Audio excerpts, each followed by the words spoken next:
Okay, so while you guys were planning to join, I asked Mohammed, Imran, and Shivananda to have some kind of, if they have doubts to ask. So Shiva had asked a doubt about EDA. So what is the basic idea behind EDA? How to approach a EDA problem? So exploratory data analysis by itself, the name itself explains the solution. So it is exploratory in nature. Exploratory. So when something is exploratory in nature, then there is no definitive guidelines in which way you want to explore, right?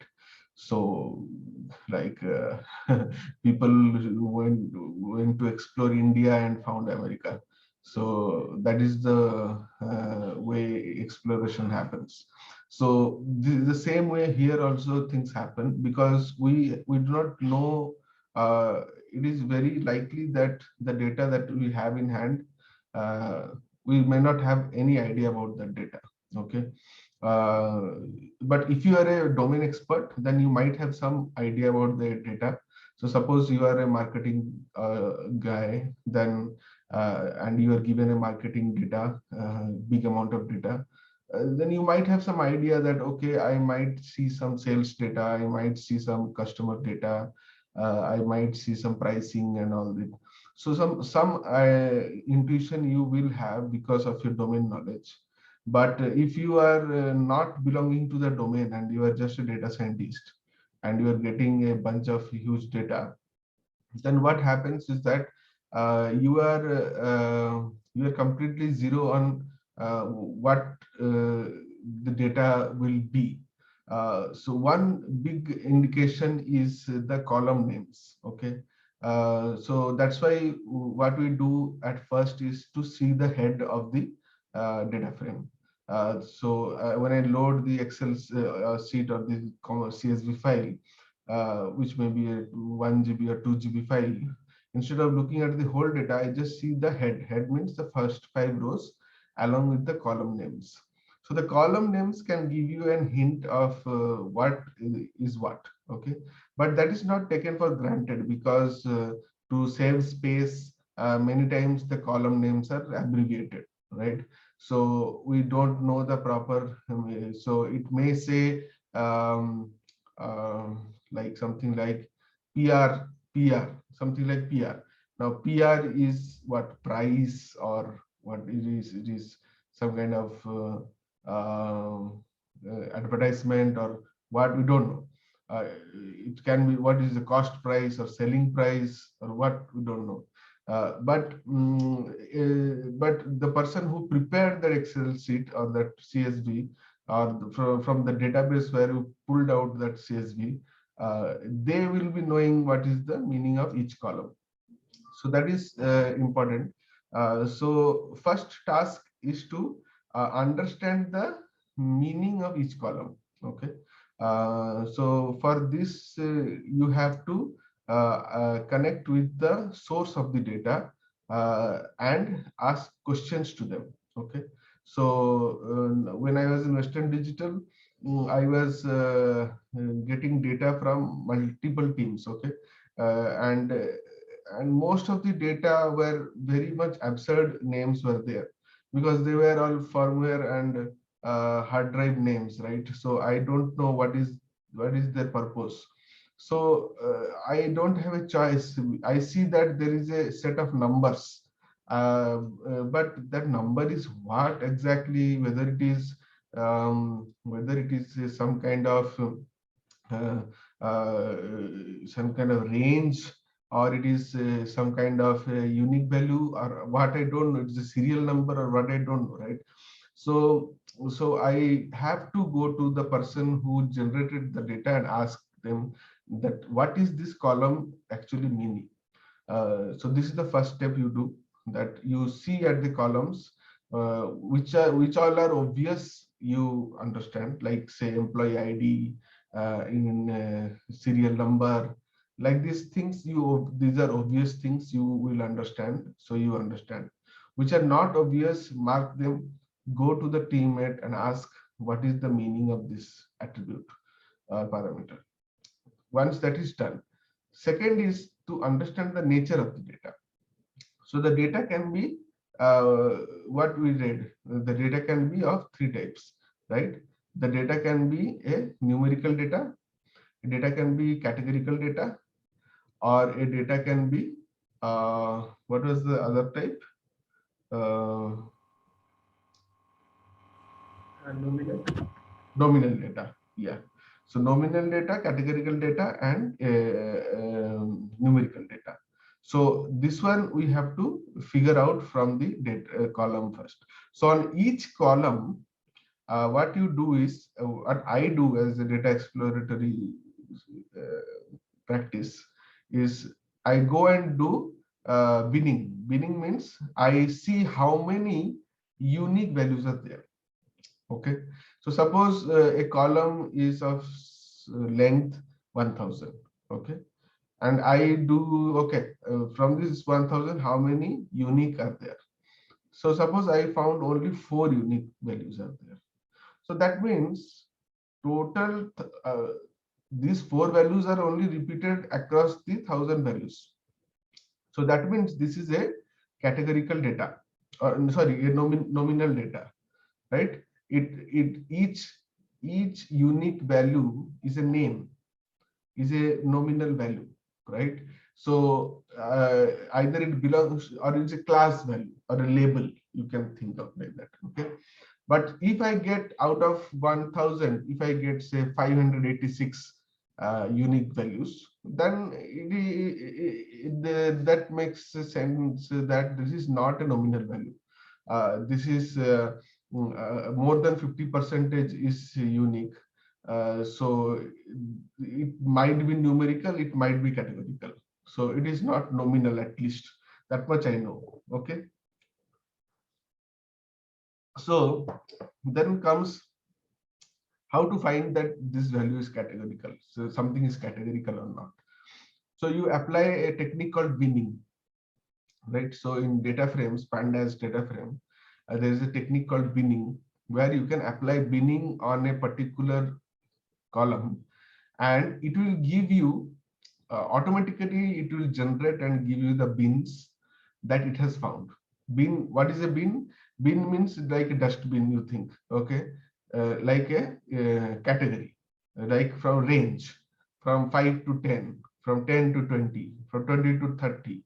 So it will tell that, okay, we have many numbers, we don't have unique numbers, but we have numbers falling under only these 5 categories, for these 5 ranges, these 5 bins, right? So this is a categorical data. So you understand, okay, this is a categorical data. Then comes some numbers are just numerical data. There is no category, there is no nominality in them.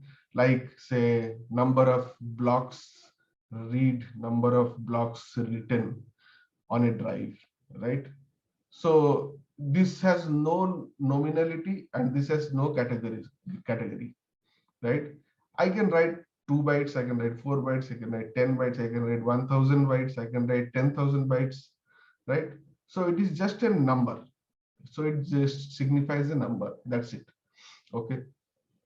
So now after you have known about the type, what is the meaning of each category, column, then you have known about what is the type of variable that you are dealing with of each attribute. Next is what? Next is plotting of the variables. Okay. So for, as I have taught you, for each type of variable, there are different types of plotting available. Those plotting are especially made to uh, take out insights from those type of variables, like say pie chart. So pie chart is good for categorical type of data, right? Then box plot. Box plot is good for numerical data, right? Violin plot. Violin plot is good for numerical data, right?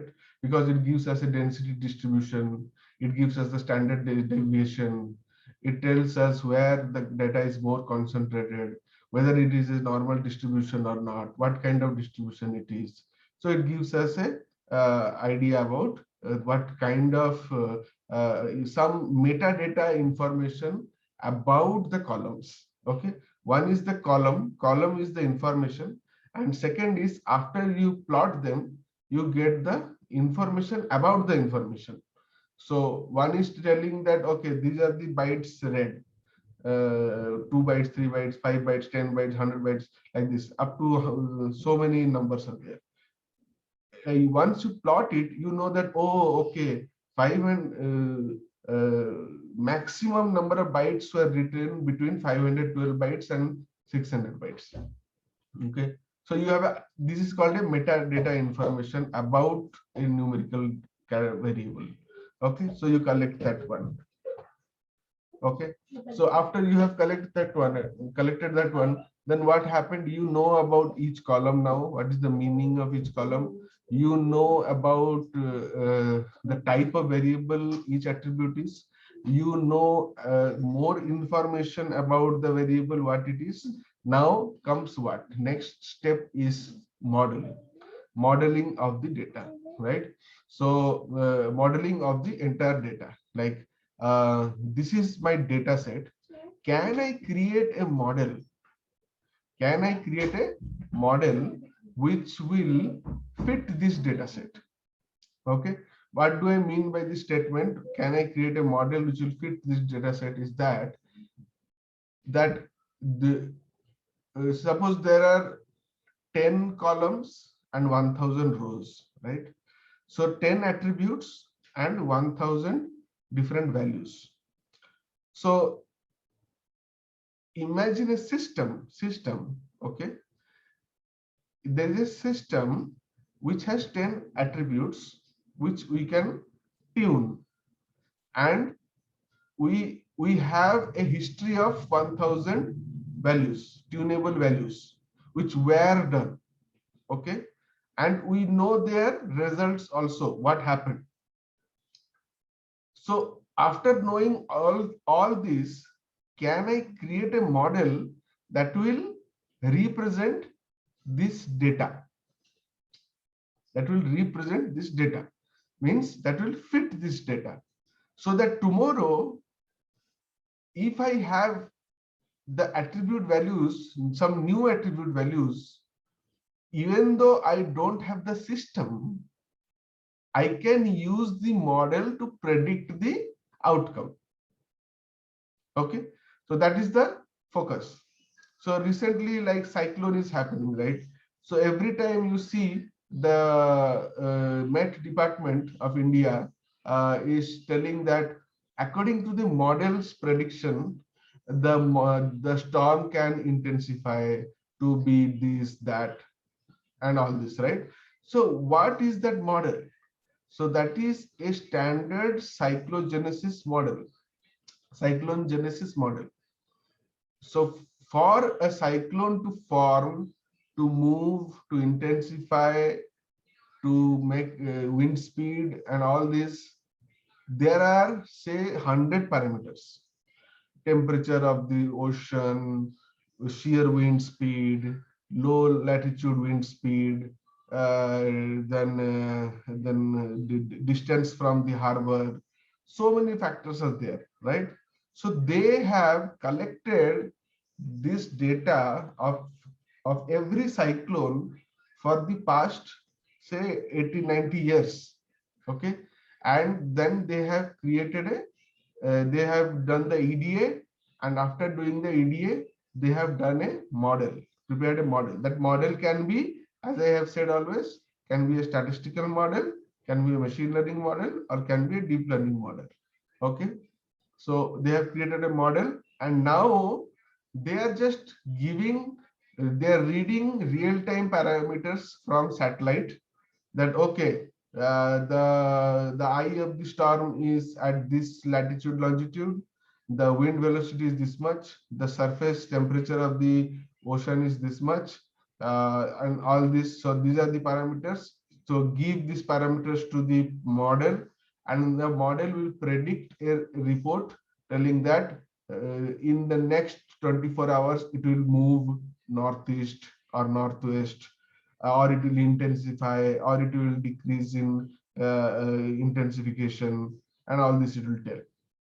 So this is what is actually done in model building. Same goes for you think about a online shopping, how the customer will behave, whether the customer will buy this product or that product. So all this can be parameterized and a model can be created, and then we can do the predictions. So EDA is the foundation of a data scientist. Okay. When you are a domain expert, EDA may not seem very interesting or useful. Okay, because you are already a domain expert, so you know what is what. Okay, so you may directly go to building models, right? But when you are not a domain expert and you are just a data scientist, then for you EDA is a very important step, because that is the point where you will understand the nature of the data, the type of the data, the distribution of the data, some metadata information about the data, and how one data affects another data. So all these things you will understand, and that will help you in deciding which algorithm or deep learning architecture or statistical model you will apply to create your final model, right? So EDA is very important for that reason, and these are the fundamental steps that you should always take in a EDA. Clear, Sivananda? Yeah, but my question was like suppose we have 20 columns and we did the EDA, and from the intuition that we gained from the EDA, we got like only 10 columns will be enough to build our model and predict the output data. But is that we go with the EDA analysis as an individual analysis, or we do some kind of techniques like feature selection techniques? So we rely on that, or we rely on our individual analysis? See, EDA is the pre step of feature selection, right? So in EDA itself, you will know which variable is contributing to the system and which variable is not contributing to the system. So suppose I have a variable whose standard deviation is 0.00001. That means that variable is not changing at all. It's almost constant. So I can just remove that variable from my feature engineering, feature selection, right? So that means what? How did I reach to this conclusion? I reached to this conclusion because I did an EDA on that variable, right? Got Yeah. it? Yes. Yeah, got it. Okay. Okay. Good. Anybody else? Any other doubt from past classes or something? Okay. Actually, I wanted to show you something.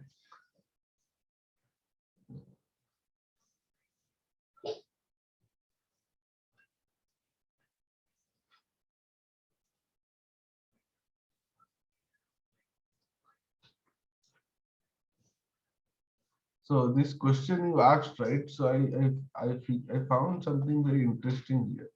You see, so I have got an interview for a principal data scientist, and it's a very typical interview.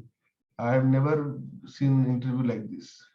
So they have given a use case. Okay, so this is a use case showing the flow diagram or concept diagram, and then they have asked questions around this. What is the understanding of the workflow? What data sources will you each component? Which algorithms are the best applicable for each component? What is the reason of choice of algorithm in individual? So if you see, uh, and the second question is a white paper. They have attached a white paper and asked me to summarize the understanding of the white paper and what challenges do you see for implementing that. So I was reading the white paper. So this is very interesting. See, we also go by this approach, right? first we understand the system, then we understand the data sources of the system, right? Then we decide on the algorithms that we will use for the system. Uh, this is to verify the reason why you are using this algorithm. And then we have to show steps that I can validate this algorithm, right? So, so, so this is, I'll share you the paper. You can go through it. It's a really good one. Wanted to show you guys. I'm going through this now. Written some answers for it already. Let us see what happens. Okay.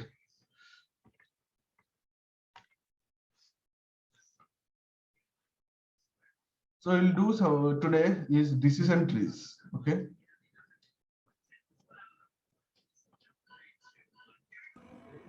Bisawai, can you say those questions? I'll send you. Okay. I'll forward you the mail. So decision trees. Today we will read about it. Okay. So as I promised, every class we will alternate the topics. Okay. So we have statistics, we have machine learning, and we have deep learning. Right. So these are the three main building blocks or pillars of your data science. So we were reading statistics. Last class we had introduction of deep learning, and this class we will have machine learning. So in machine learning, I picked the topic of decision trees as to explain you. So it indirectly means that somebody waiting or what?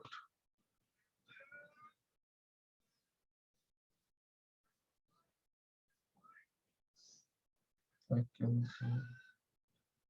Okay, Ansuman is not able to see the meeting, join the meeting. Why? Can anybody share the link in the Google in the data science group?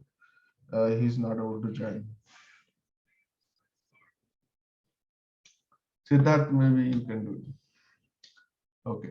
So that means what? Indirectly, it means that decision trees are algorithms of machine learning. Okay. See, I have used the word algorithms. I have not used the word neural networks. Okay. Or I have not used the word statistics. Okay. I used the word algorithm. That is important because machine learning is mostly algorithms. Okay. So what is decision tree actually? Decision trees are can I give you a good example? So suppose you started from your home. Okay, this is your home. Okay, and you saw two roads. Okay, you saw two roads. So you took a decision here that I will take either this road or this road. You took this road, and after going here, after sometimes you saw again there are two roads. Okay, again you have to take a decision. So you took a decision here that I will go through this road. Now you come here again, you have like, so it keeps on going like this, a decision. Okay. So at the end of this, what will happen? At the end of this, what will happen? Either you will reach the fish market, okay, or you will reach the school, or you will reach the railway station, or you will reach the bus station, right? So that means you started from your home, and based on your decisions, you reached at a particular destination. And these destinations are no more splittable. From school, you cannot, you reach school means you reach there. You cannot make a decision, okay, no, from school I want to go to fish market. No. This is the end point. So all the leaf nodes of your tree, so this is an inverted tree, right? So if I think of inverted tree, these are the branches and these are the leaves. So the leaf nodes of this tree, uh, just a minute. The leaf nodes of this tree signifies the end point or a label. Endpoint or label. That means what? If I consider this as a model, always everything we do and in this class is based on model only. Okay. So decision tree is a algorithm based modeling. So imagine here from home, you started with a school bag. You started with a school bag. So the parameter is a school bag. So what will happen? High probability that you are going to school. So you will take this in here, you will take this decision, then you will take this decision and you will reach school. So this is the label. But you started from your house and you carried a luggage. Okay.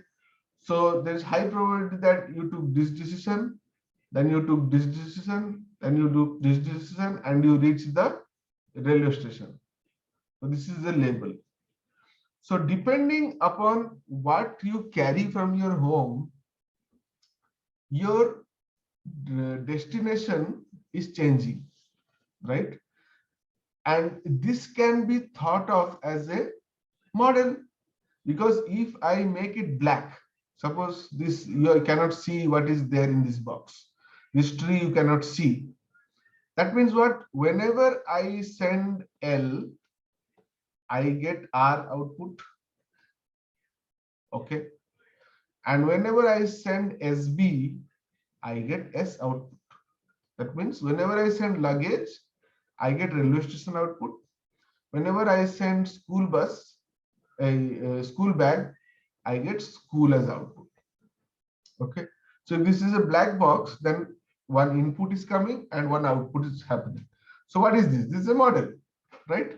So this model is based on what? How did we create this model? Obviously, we created from data. Okay. We created this model from a set of data. Okay. What does data contain? Features F1, F2, F3, and then say this is the solution, final solution, or goal G. Okay. So depending on what was F1, what was F2, what was F3, the goal will be decided. Okay. So it will be like this.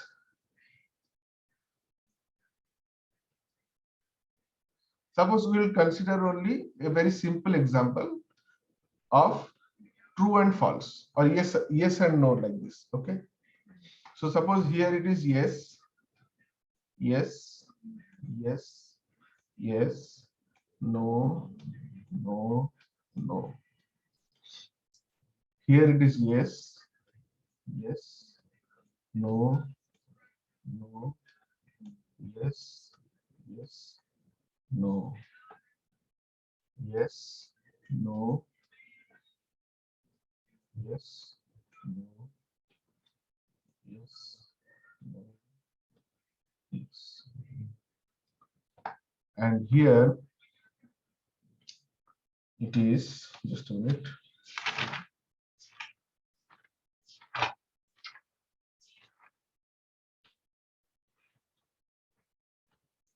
Here it is true, true, true, false, false, false, false. Okay. So here we had multiple labels: school, fish market, railway station, bus stand.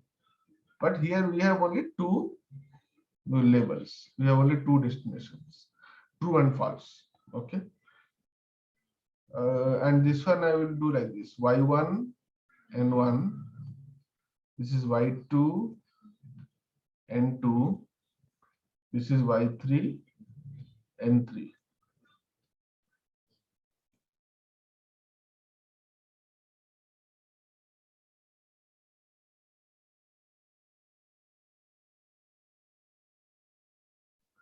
Okay.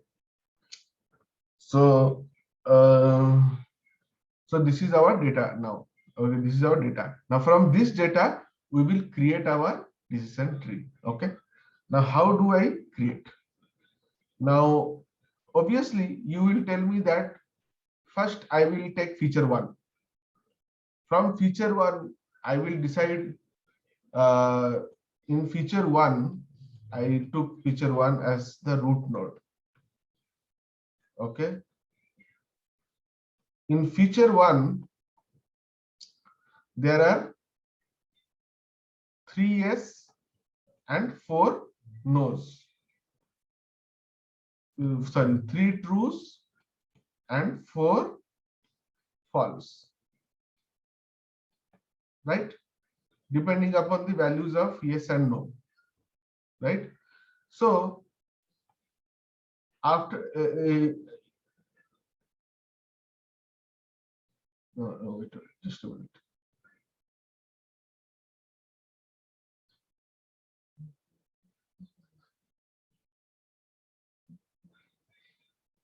No, this one will be, so we have feature one. Feature one has 4 yes,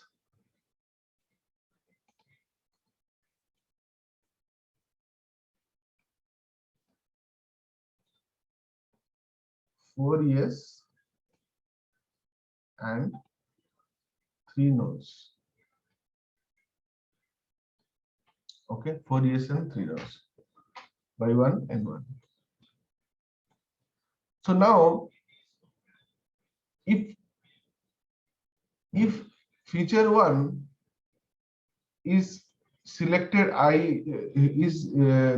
yes is selected, well, then what will be the value of feature 2?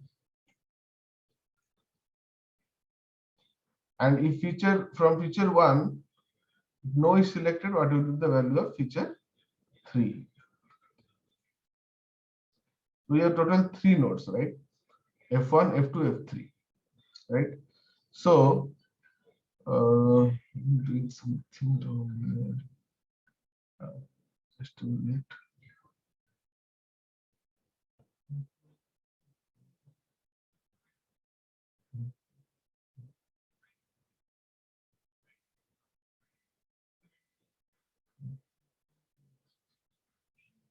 Okay.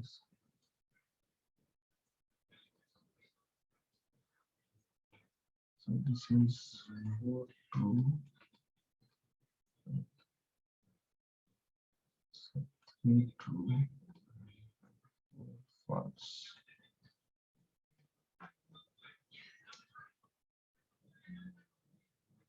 Three true, 4 false.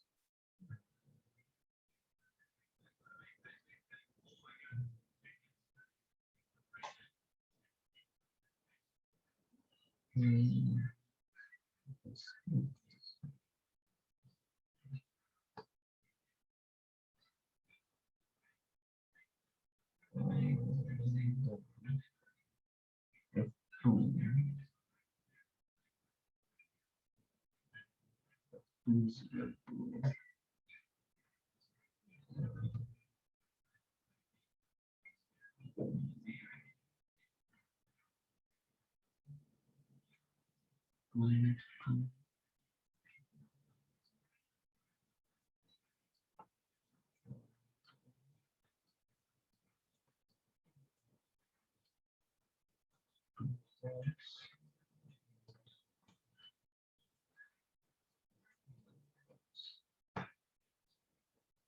Okay, let me draw this again.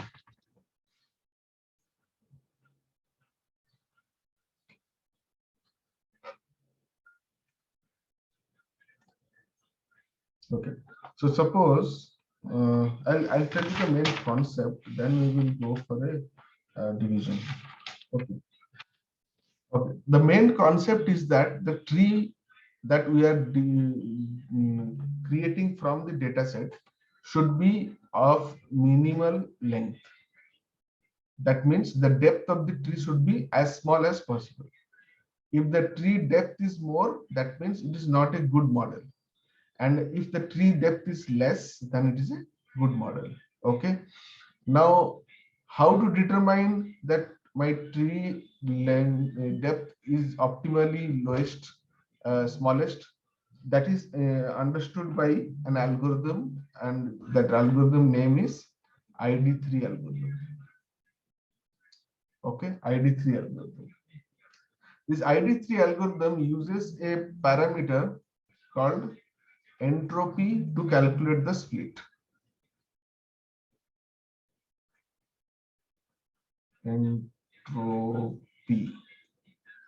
Entropy to calculate the split.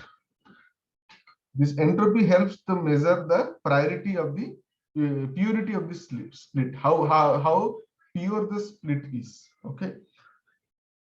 Okay. So if we have the leaf node as less, then what happens? Now, if we have the depth of the tree as less, then we will reach to the leaf nodes quickly. When we will reach to the leaf nodes quickly, that means our model's performance also is better, because we are taking less if and else paths in going through that, right? And we are reaching our destination more quickly. So that's why it is much better. What is the formula for entropy? The formula for entropy is Hs is equal to minus P positive samples log 2 the positive samples minus the negative samples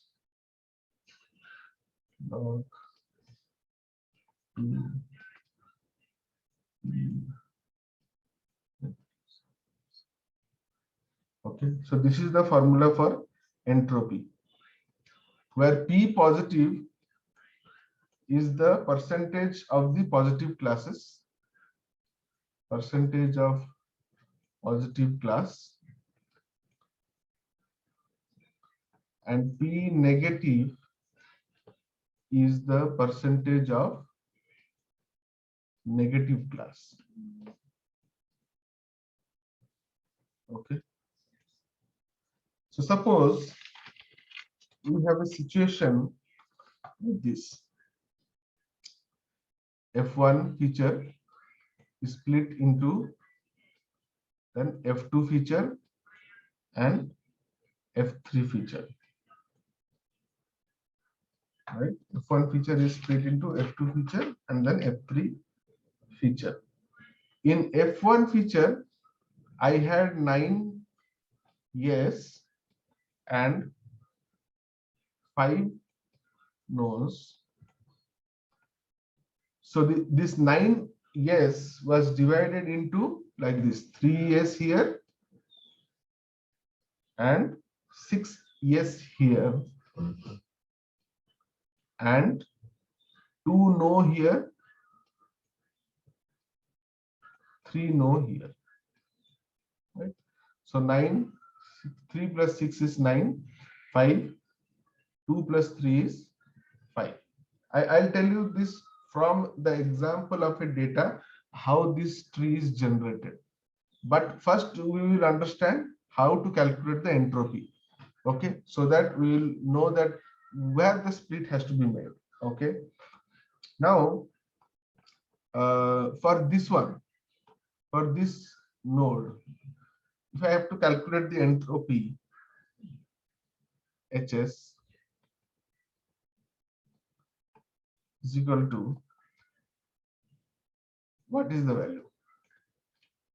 So P positive, percentage of positives in this F2 is 3 by 3 plus 2, right? That is equal to 3 by 5. And percentage of negative is equal to 2 by 3 plus 2 is equal to 2 by 5. Okay, so if I plug this value and this value in here and here, then I will get an entropy of 0.78. Okay, so the entropy of F2 will in F2 node is 0.78. Now tell me, if I have a split like this, 3 yes and 3 no, then what will be my entropy? My entropy will be, if you can solve that one, that is log of half minus log of half into half. You add all of this, then it will become equals to 1. Okay, you'll get a value of 1, which is maximum entropy. So if I splits the parameter into equal yes and equal no, then that is the worst split. That is the worst split. But if I have something like this, 3 yes and 0 no, and if you plug this one here, then you will get to see that the value is 0. Entropy is 0, which is the least entropy, and that is the best part. Okay, so 1 is the worst entropy and 0 is the least entropy, and this one is falling in between somewhere. Okay, it is more towards 1 because it's more than 0.5, right? So whenever a split reaches an entropy of 0, it cannot be split to any further nodes. That is the leaf node. Because if you see, one has to be, this is called a pure split. This is called a pure split.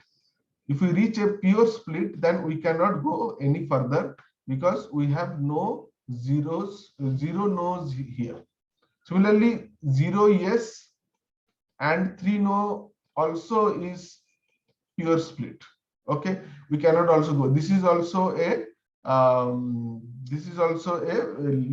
leaf node here. Okay, this will be also a leaf node here. So the entropy tells us that how good is my split. If it is 1, then it is a very bad split, and if it is 0, it is the best split. So we will take into consideration the entropy. Suppose so this one entropy was 0.78, right? And suppose this one entropy is 0.50. So this one has a better entropy than this. Okay, suppose so what I will do is I will split this one first and then I will split this one. Okay, so what entropy decides is, entropy decides in telling you that go for the next split, which node you will go for the next split. The node with the highest entropy, lowest entropy, we will split that first.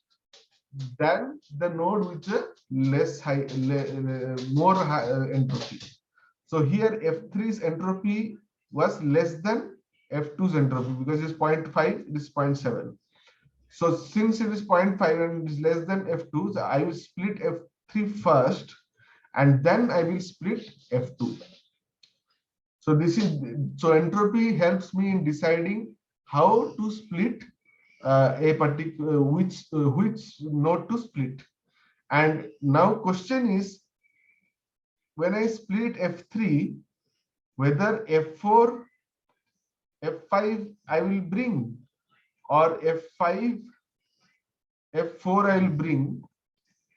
How I will decide which one to bring on left side and which one to bring on right side? That is known by a concept called information gain. Information gain. The concept of information gain helps us to calculate a value which tells us that whether F3, after F3, F4 will be in the left, or F4 will be in the right, or F5 will be in the right, or F4 will be in the left. So this is like, imagine like chemical bonds, right? In organic chemistry we read, right? So if the bond is like this, there is a shear force, right? And if the bond structure is like this, then there is a different force, right? So whichever has the more stability, that molecule will remain. The other one will dissociate, right? So similar to that, here also there is an information gain concept here, which will help you decide to keep which one on which side, right? So two things. One is entropy.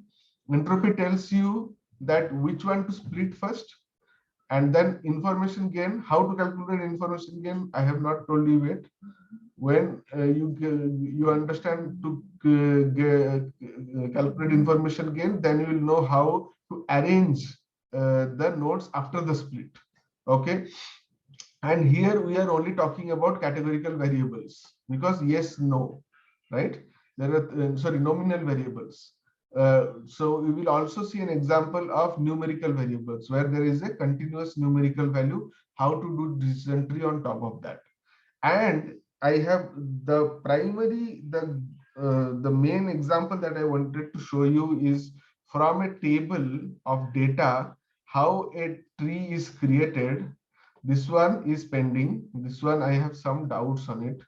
So this one I will figure this out, and then I will explain this one in the tomorrow's class first, and then we will go to information gain, and from there we'll go to Gini impurity, and then we'll go to random forest. So random forest is when there are many decision trees, that is called random forest. Okay, so you might have heard about random forest algorithm. So that is many decision trees is called random forest. Okay, so now I understand this will be little gray for you, but I hope you understood this formula, at least how to calculate P plus you understood, how to calculate P minus you understood, how to plug these values in this formula and get the entropy you understood. You also understood that I will split, the next split will be always for that node whose entropy is lower. And you also understood that the worst entropy is 1 and the best entropy is 0. And it always oscillates between 0 and 1. It does not go beyond 0 or beyond 1. Okay, either it will be best 0 or worst 1, never beyond these values, right? So this will tell us which is what. Okay, here we split F3 first, then F2, because F3's entropy was 0.5, which is less than F2's entropy, that was 0.78. Okay. Okay, guys. I know there will be some questions around this one. So this one I will clear in the next class. Any other questions? Biswa, this is a personal one. This first is notes. The second is whenever you like, I'm just this is a small request, not serious. Whenever this concepts comes, right? If we get an example, okay, online, if you can give some link, okay, so we can read it and immediately we can remember it very easily. It is very useful. Okay, I will do one thing from the source where I have read. I will forward you the same thing. Okay, Biswa, thank you very much. That will be helpful. Okay.